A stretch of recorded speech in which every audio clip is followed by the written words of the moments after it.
Good morning. Good Shabbos, Shabbat Shalom, Chanukah Sameach. Hope everyone is well. Everyone's still lighting with the bracha, hopefully. Last night was 5. So this week's parsha, we actually have a triple header this week. We have Rosh chodesh, we have Shabbos, we have Chanukah. So pretty big. We got full hall tomorrow. We got Yaliyah, we got a long davening, a couple of Sefer Torahs, 3 Sefer Torahs tomorrow, I think.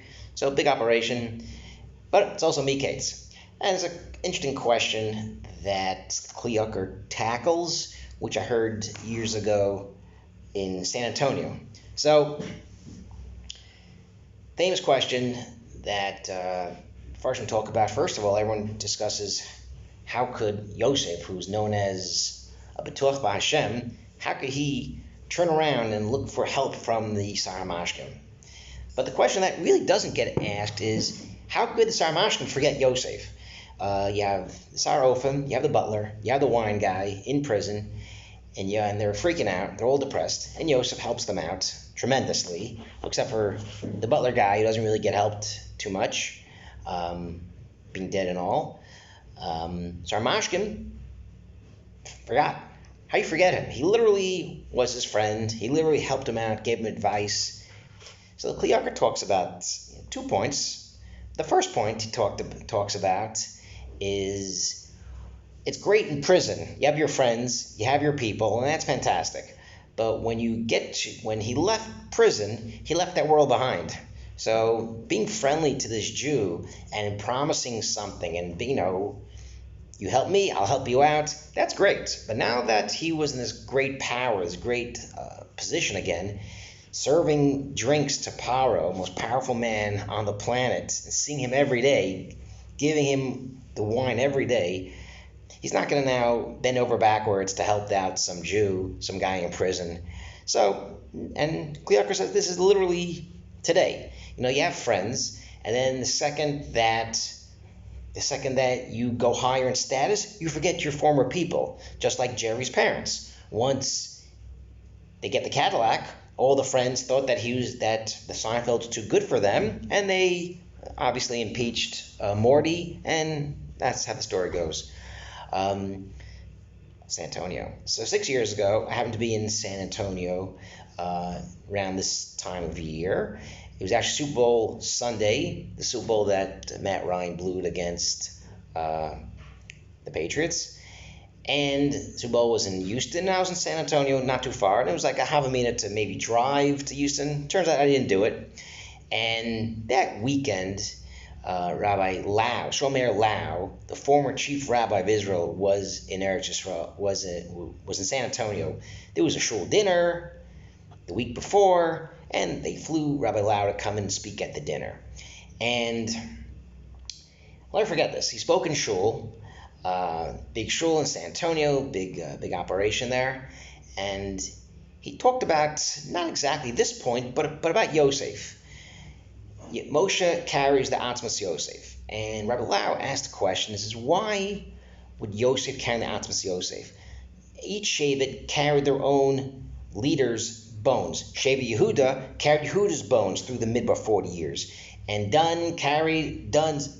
Why was Moshe, who was from Levi, why was he tasked, or why did he actually grab and hold on to Yosef's bones? And there's a couple of reasons that Rabbi Lau came up, but one of them I thought was pretty interesting, very powerful, is that for 40 years, whenever the Jews wanted to go back to Mitzrayim, especially at Kriyas Yamsuf, they saw the water in front of them, Mitzrayim's chasing them, let's just go back to Mitzrayim. Heck with this, let's go back.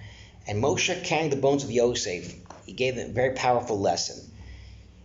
Yosef, you can't go back to Mitzrayim. You can never go back to Mitzrayim. The life you had is not the same anymore. Because Yosef, who literally saved the world, without Yosef, there'd be starvation all over the world. Yosef saved the world. Most important person, second to Paro, world renown. But right after he dies, one generation later, they're going to servitude. They don't have this power anymore. They're slaves. And done. In one generation, they went from literally bowing down to Yosef, being the most important person, to being nothing. And Rabbi Lau says this is the lesson that Moshe was giving to the people. You can never go back to Mitzrayim. You're not going to be welcome back, even though, yes, your great-great-great-grandfather was Yosef and Yaakov and the Shvatim, but they don't care anymore. The second you cannot help them out, you're worthless to them. You're worthless to them. And Rabbi Lau said this as a Holocaust survivor. He remembers when they took his father away. The police took his father away. And his father, who was very important in the community, who was loved by all the people, Jews and non-Jews alike, but once Nazis came to power, that was it. They took his father away, and that was it. So it didn't matter if you were a doctor, didn't matter if you were a lawyer, didn't matter if you were a professor or even a computer guy. You were done. You were done. There's no going back. And this is kind of the lesson that we have about forgetting. The Sarmashkim knew Yosef. He remembered Yosef, but it made it like he forgot him. Oh yeah, you know what? He helped me then. He's just a Jew. He's not going to help me now. And kind of we see that really, all over the world. We see that if you can't help somebody, if you can't help that person, then you're just a Jew. You're just a Jew, and there's no kesher there. We have Chanukah, and we know it's light. We know there's a light. And next month, Teves, is darkness. We know that there's months of darkness, Choshech.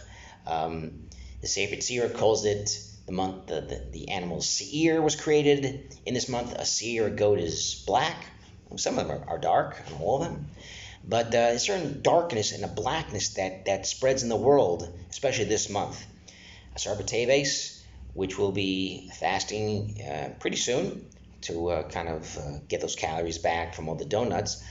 But one of the things that took place in Asar B'Teves was the translation of the Torah into Greek. And it's literally, as the Masechta Sofrim talks about, this is literally worse than the Egel. This is as bad as the Egel. Egel is the smashing of the Torah, and this is the same thing. By now putting the Torah in different languages and putting the Torah in the hands of Greek and non-Jews, it unfortunately causes or it decreases the kedusha of the Torah. That's all there is to it. We don't see, most of the world doesn't see an inner beauty of Torah. They don't understand Mefarshim, Torah Shabbat Peh. It's this layer of superficiality. Whew, that was a tough one. And it literally caused the blackness. And Brit Tzaddik talks about that this month, Teves overlaps with Chanukah. It's not just a coincidence that it overlaps. We take the light that we have in Chanukah, the light of Torah Shabbat Peh, and we want to increase it and spread it through Teves and the winter months. And hopefully we take that lesson. Hopefully we had a Chanukah where we learned Torah Shabbat Peh. We went to the inner workings of Torah. We looked at the candles. We see the light, the aura of Torah. And hopefully we could take that lesson of Chanukah and Torah and spread it through Teves and through the winter months. Shabbat Shalom, Chodesh Tov, Chanukah Sameach.